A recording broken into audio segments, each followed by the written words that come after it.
Hello, welcome back to our channel. Today I'll show you how to cancel your QuickBooks Online paid subscription in just a few minutes. First, go to the QuickBooks website and sign into your account.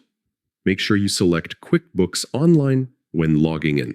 Enter your username and password, then continue.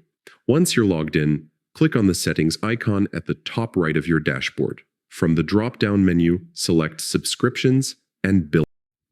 Here you'll see your current plan details. Look for the option to cancel subscription and click it. QuickBooks may ask why you're canceling or give you a short survey. You can answer or skip these questions if you prefer.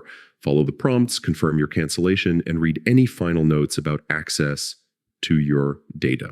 Once it's done, you'll receive a confirmation email from QuickBooks letting you know your subscription is canceled. Keep this for your records.